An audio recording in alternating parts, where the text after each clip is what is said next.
Hello, good morning, SM viewers. This is Satellite Media. If you are new to the channel, kindly like, share, subscribe, and please do not forget to hit the notification bell. Let's look at this Benue issue. We have seen a situation yesterday where some communities barricaded the road in protest of what is happening in that city with respect to excesses of Fulani herders, Fulani militias, in terms of maiming, killing the people. But I will allow you to watch this particular video before we continue this conversation. Nella notte tra il 13 e il 14 giugno, nella città di Yelewata, nell'area amministrativa locale di Guma, nello stato di Benue, in Nigeria, si è verificato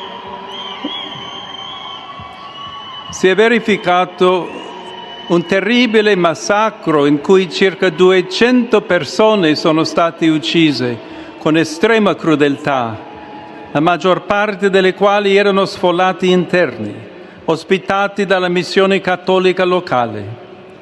Prego affinché la sicurezza, la giustizia e la pace prevalgano in Nigeria, paese amato e così colpito da varie forme di violenza. E prego in modo particolare per le comunità cristiane rurali dello Stato di Benue, che incessantemente sono stati vittime della violenza. They are systematically taking over Nigeria, and they want to make Nigeria into a Muslim caliphate. And the Fulani ethnic militia, the Muslim terrorists, go into Christian villages. They're not coming in with cattle. They're coming in on motorcycles with AK-47s and killing everything that moves, and then destroying and razing the entire village. And yelling Allahu Akbar while they do it. Allahu Akbar while doing it. And has nothing to do with climate change. These are nomadic herders that have 500-year-old view of cattle farming. Nigeria was 70% Christian. Amazing. Now it's 50-50. It's 50% Muslim, 50% Christian. Because they've been killing. Because they have been going back to their systematic jihad. Now, look, Islam has conquered every civilization it's touched since 640 AD through three methods of jihad. One, cultural jihad. We'll move in, we'll blend in with the population as we're a minority. Then they start gaining a population, having lots of kids. Then once they get a population, they do political jihad. All right? And cultural. Then cultural jihad. Then after political jihad, once they have the political cover to do the violence, they go into violent jihad and take over territory. And that is how they have systematically taken over all of northern Africa. Well, and what's particularly interesting when you dig a little deeper is that the Fulani tribe doesn't just exist in Nigeria. They're in Sierra Leone and Senegal and right across the border, right? I mean, throughout the center and east of Africa and west. And for some magical reason, every country they touch turns into war. Yes, and when you turns into genocide and turns into war. Every country that they touch. Okay, now you are welcome back. Let us look at this protest yesterday, because the way it is, the police have said they already arrested 14 persons, and from what I have here, I'm reading from the Punch newspaper, is saying 14 arrested after protesters set truck driver ablaze in Benue State. You go for that to say that Benue Police Command said it has arrested 14 suspects who hijacked the peaceful protest by some youths in Makode, the state capital, on Sunday.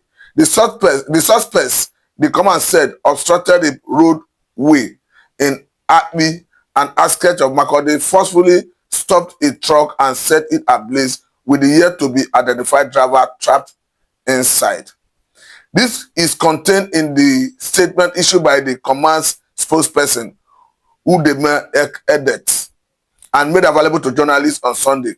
She promised that the suspect would be prosecuted accordingly as investigations were ongoing to apprehend other culprits and instigators behind the violence. Now, let me bring in exactly the statement of the police. You see, the statement reads partly. The Benue State Police Command acknowledges a public demonstration that took place on Sunday, 15 June 2025, when a number of individuals gathered at Wurukum roundabout Makode to express grievances over recent security incidents in the state.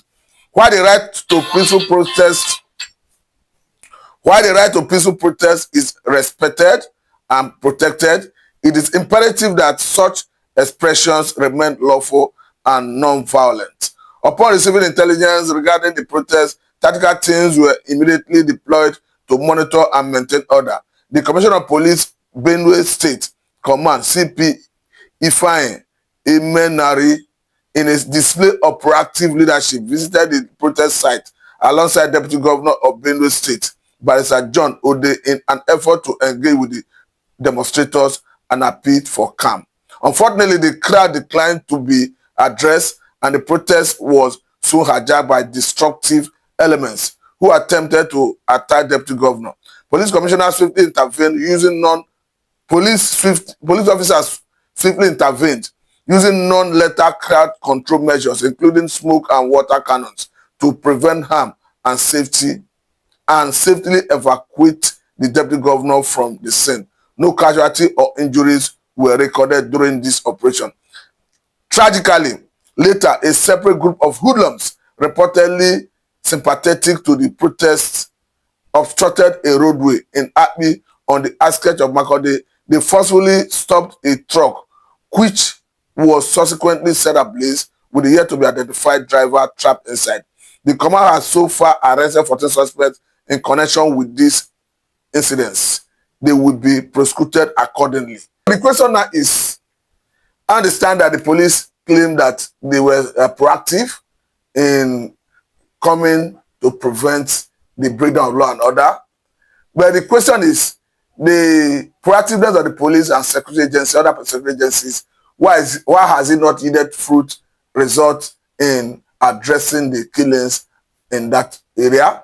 Because I understand that the Chief of Army Staff have since relocated to Benue State, and if his presence have not deterred those Fulani militias, then who then will be able to address the issue of insecurity?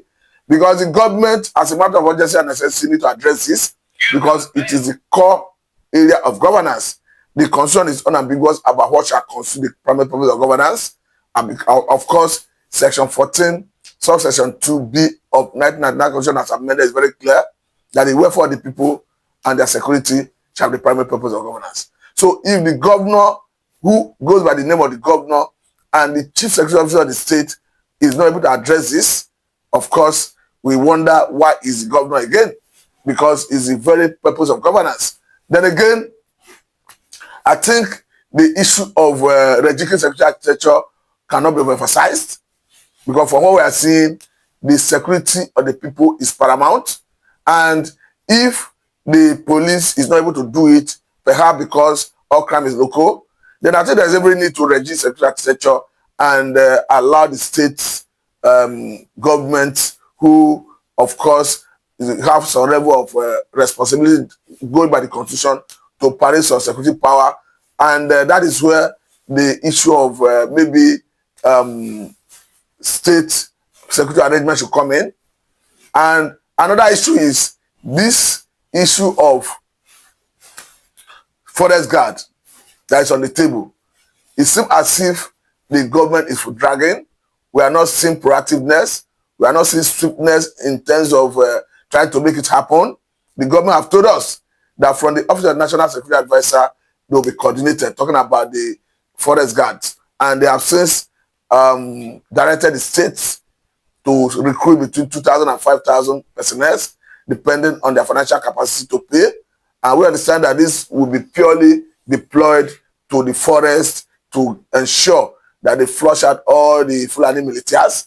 But the way it is, I think the government of Benue State must be up to their responsibility.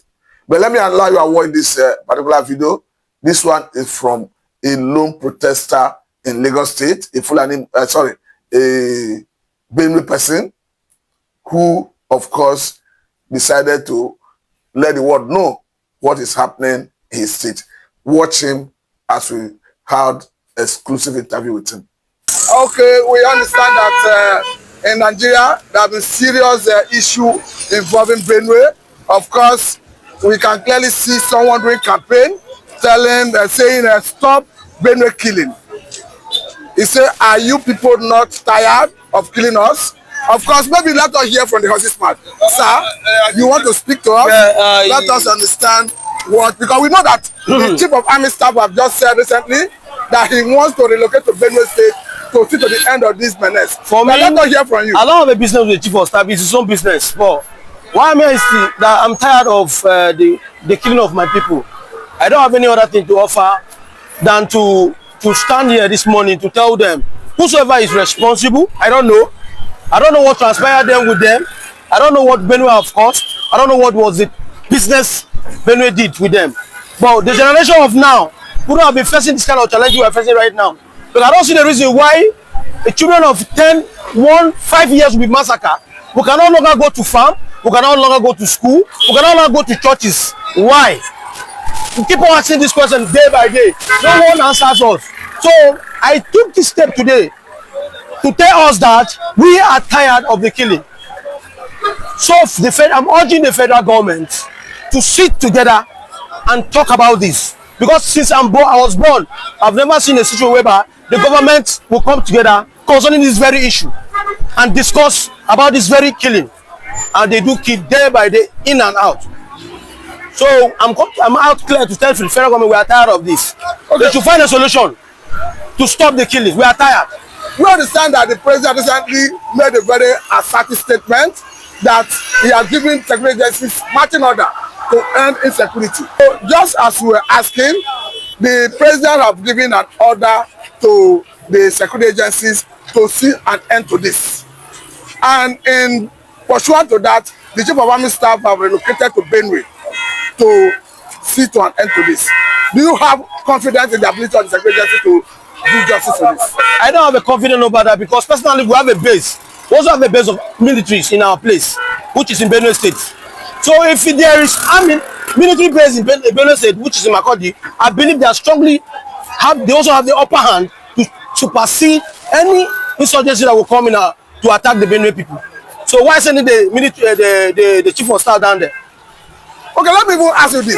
The other time we saw Reverend Alfred, of course, from Benue State, went to the United States of America, met with the American Congress, and telling American Congress that Christian minorities are targeted in the North by religious extremists.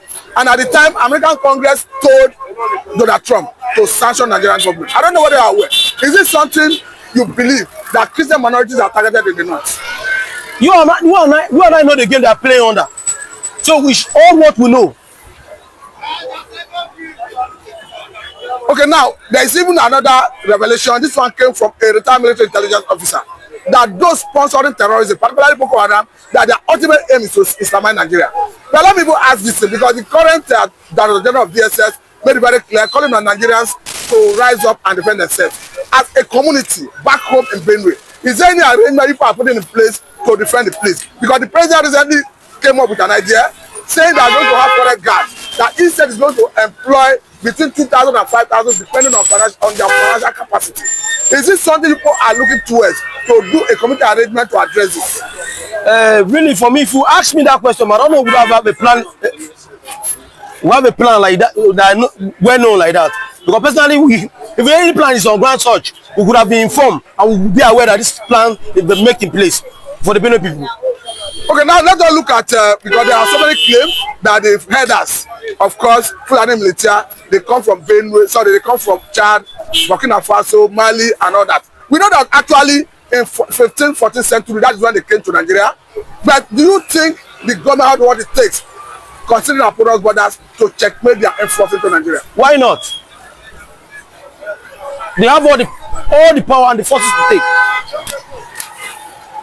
But as a person who from Benue, what is the most area that makes you worry about this? But the most area I'm worried about is about the killing. We are innocent over this matter. So why are they involving the little kids, the younger ones, the unborn babies? Why? Now let me go ask this. As a people, have you come under maybe through your local government, through your communities, to formally approach the local government and the state government? We understand that the governor has the power, right, to protect lives and property, going by his position as the governor and chief security officer of the state. Have you done anything like that? Personally, here we know I'm in Lagos, so I'm not opportunity to like have the opportunity to like have to make such a move. But if your move is being given by me, I think I will make a move. I think at this point I must let you go. Thank you very much. You're welcome. The world will hear from you. Thank you. And going forward, I think Mr. President I appreciate will policy and do something about it. Thank you very much. Biafra evangelists. Let us look at this serious protest in the north. This time around, led by a serving governor, Babagana Zulu, the governor of Benue State. And the reason is not far-fetched. The party leadership under the leadership of Ganduje, the APC national chairman, went to Northeast yesterday to endorse Tinubu for second term 2027 election. And Shetima was conspicuously missing. There was no mention of Shetima. So the people revolt. And it took the effort of some agencies to whisk the governor out of the scene. Let me get your reaction. Yeah, good morning, good afternoon, good evening, good night, wherever you are watching us. My beloved brothers and sisters, I remember humble say one and the only Biafran evangelist. We are not two, we are one. I want to announce to you what happened yesterday.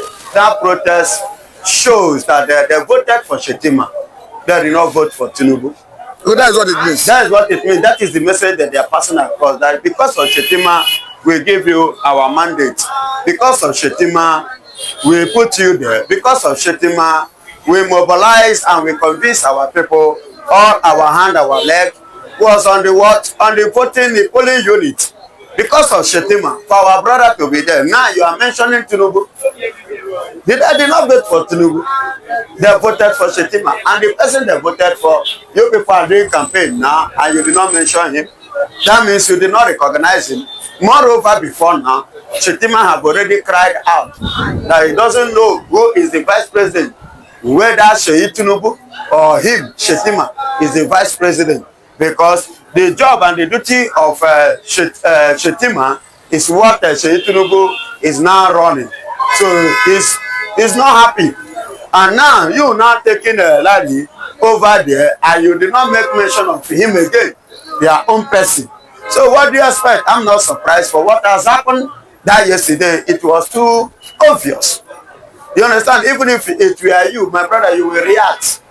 Yes. So they reacted, and their reaction in one way or the other is highly welcome.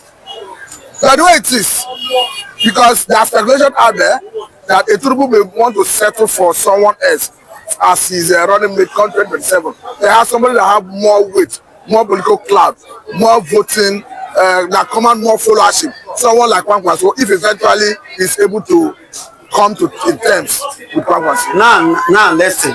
You see why those people revolted with the protest. So there are so many things on the ground that provoke them. They have seen the handwriting that there is every eventuality of Tinubu or probability Tinubu removing their own person. And you have the audacity to come there and say it. Then you will have to go to the place where Tinubu want to pick and do such, not in their own watch. So these are speculation. These are as if they came there to say it. But they did not say it. But action speaks louder than voice.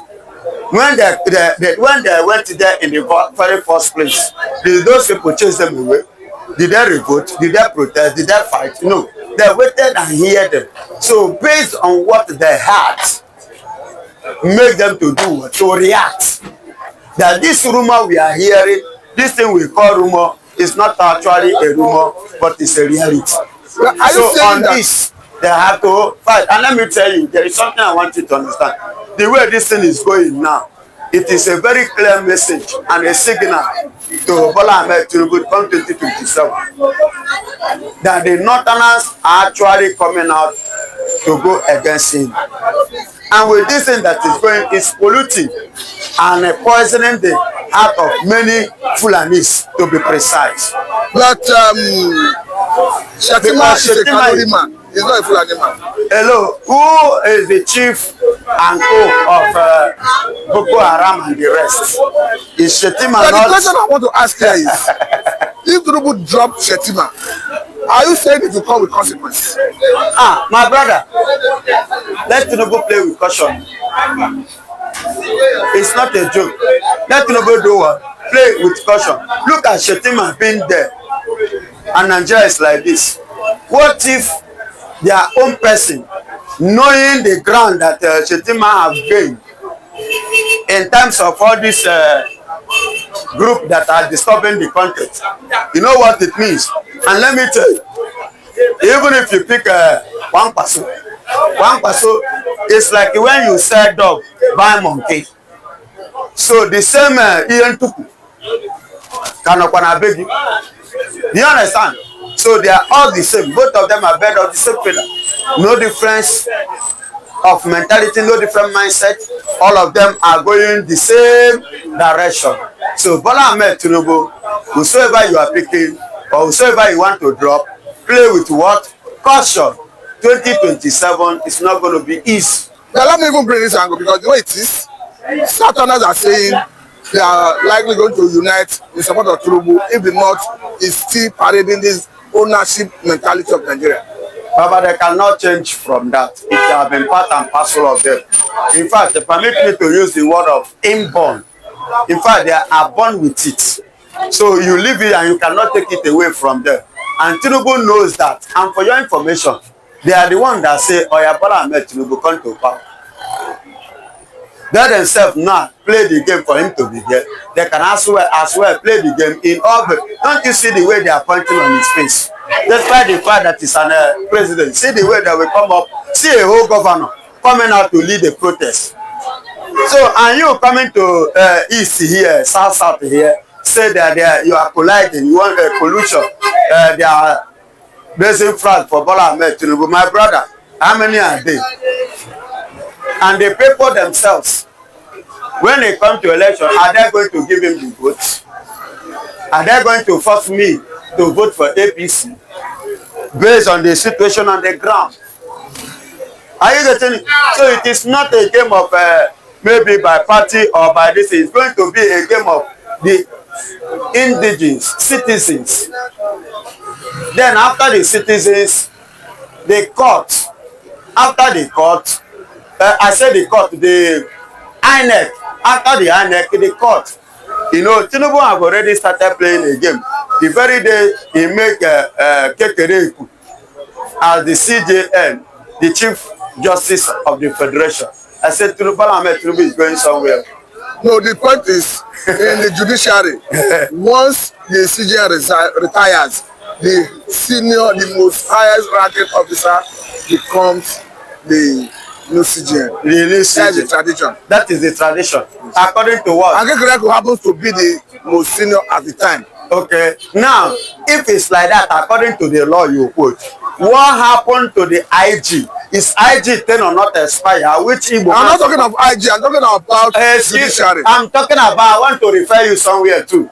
Which according to the law, the man supposed to by now go down for another man to, but they extended his tenure. See, my brother, this is it. Forget that thing. I know what I am saying. Because it's an Igbo man that will assume the office. But because being an Igbo man, antagonist, anti-Igbo. So Igbo man must not be there. Then he decided to extend his tenure. So don't just bring a law or constitution into this. So I know what I'm saying and I know the angle I am going. And I'm telling you the pure facts of what is on this country, what is going on. How pure is the fact? I'm proving it to you. You are trying to prove to me according to the law. I prove it to you according to the law too. But to see the way they bend it. But because that one, why the law now stand? Because that one is a Yoruba. Adebin is an Igbo. That law will not stand. It will not stand. That is why I quoted IG. I don't want to, because so, in the sense of it, I want to balance it. In the sense of it, the judiciary is different from the police that is purely under the purview of the president. The president do not entirely regulate what happens in the judiciary. They have a body that regulates it. Don't say so. I disagree with you. But let us go away from that. I disagree with you. No, I tell you why. It's not about disagreement, it's about the position of the law. Yeah, let us go away from that. Did they follow the law? But away from that, let us go deeper into... Because I wanted to bring some... let us go deeper into the 2027 election. Okay. Because even the North, before now, I made it clear that voting for Tinubu in 2027 was a mistake. In 2023 was a mistake. And he said they don't hope to repeat in 2027. And I think that perhaps explains the reason Tinubu is trying to re-strategize in terms of maybe changing his running mate for the purpose of 2027. But the way it is, his strategy seems to be hitting brick wall. Because on one hand, we see the likes of Atiku, a P2B, and Erufai forming coalition, which may even force Tinubu to abandon Shettima for a stronger candidate in the north. And who do you think is the stronger candidate? His calculation, I wouldn't know, but there's speculation out there that he may zero in on Kwankwaso. And that Kwankwaso you are thinking of, well, how effectively do you think that Kwankwaso will like to partner with Bola Ahmed Tinubu? It's give and take. Politics, there's no permanent friend, there's no permanent enemy. Okay, that is what you think. But when it comes to North, it is a different ballgame. That is one thing I want you to understand. It is what? A total different ballgame. And let me tell you, because of this, that is why Bola Ahmed Tinubu is trying to come to the east, to collide now. Now remember us, remember the southeast. But before you know, included, Baba leave that until 2027, may not to take over. They have been the one who let. Well, let me ask you this question. Okay. Because there are speculation out there that the president or rather the government, they want to use Nnamdi Kanu to negotiate for 2027 vote from the southeast, the Biafran land. I've told you, think it will work? I told you before that the case of Nnamdi Kanu comes as a case of political.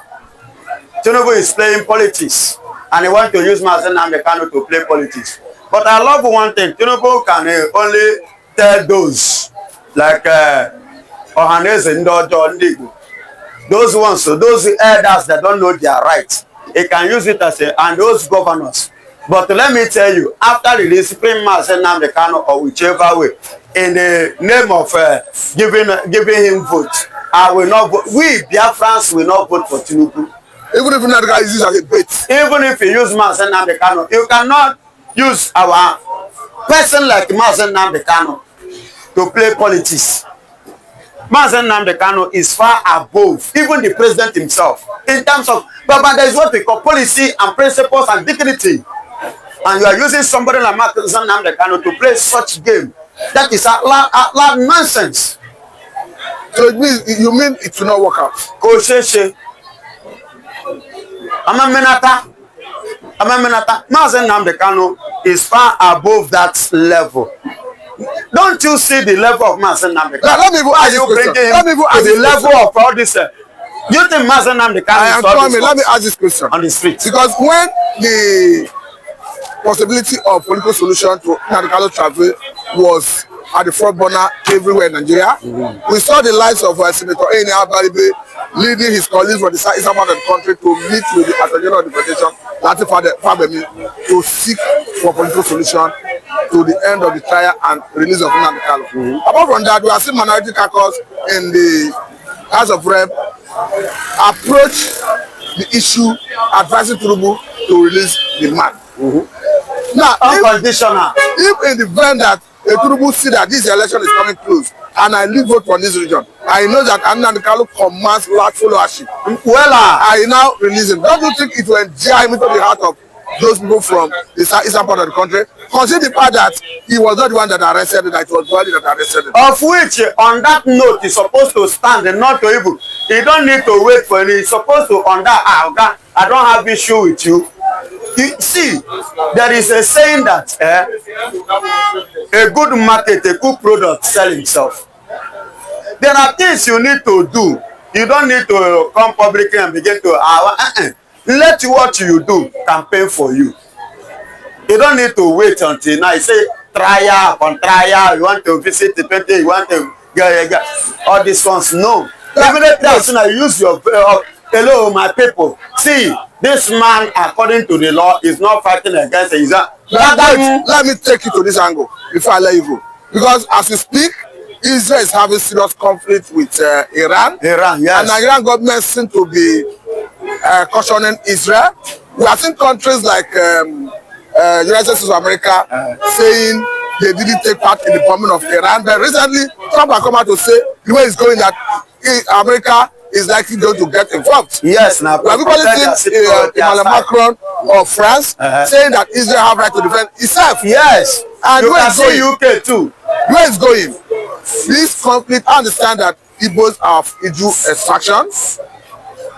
Seeing that the president of your country, Senator Bola Tinubu, is cautioning Israel. Nigerian president is not my president. He may not be on the part of Israel. What is your take as Igbo man? My brother, I will advise Nigerian states to stand by the side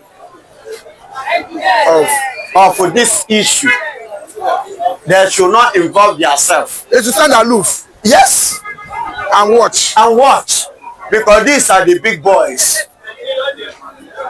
They are the big boys. Okay, Nigeria is not among the big boys.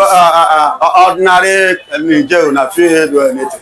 I beg put that one. Put Nigeria one side. The ordinary Boko Haram. If I may ask you this question, on this issue, who do you support? Me? Yes. Who do I support? I definitely support peace. But anybody who... No, I'm talking about conflict between Israel and Iran. I do not support the conflict, but as it is now, the way the things is going, I'm a Christian, I follow Christian nation. Then in that case, who are you supporting? I'm supporting my brother, Benjamin Snatchy, which is Benjamin Netanyahu. You mean he's your brother? My elder brother. In faith? I'm supporting him too. That's why I said that. So say that your own country is not on the same line with you. What is your advice to the government? My own advice to Nigerian government: stay aside. Our former president say, "I step aside. Let Nigeria stand on the fence and be watching them, because those ones are two giants. That they are testing their strength and their power, which Nigeria is nowhere to be found in that aspect. So Nigeria should just and watch." Now, what do you make of the notion from some quarters that Israel is the aggressor? That Israel attacked Iran without provocation? Anybody that says that they don't know record, neither did they have history. Go and check since 1990. These people have been disturbing Israel, Iran, threatening and disturbing Israel. Even when Israel was fighting Gaza, they are attacking Israel. They attacked Israel. Even October 7th, they were part of the people which Israel said, if they discover, they are one of the people who partnered in that attack. Do you understand? So this...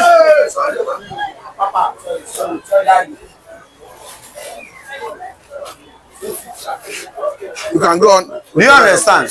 So all these things, regard to what I have said, so far so good.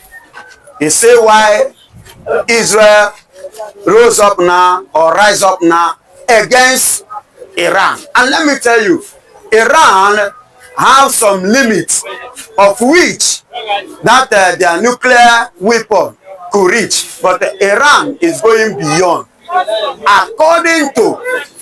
According to UN agreement, according to the agreement, so the enrichment in that has gone beyond. So, and you know, the enrichment of uranium, yes, that will potentially give rise to atomic bomb and nuclear. All those ones, all those things. And these people are terrorist nation, and they are building it beyond. And on that note, nations, so let's forget Israel now.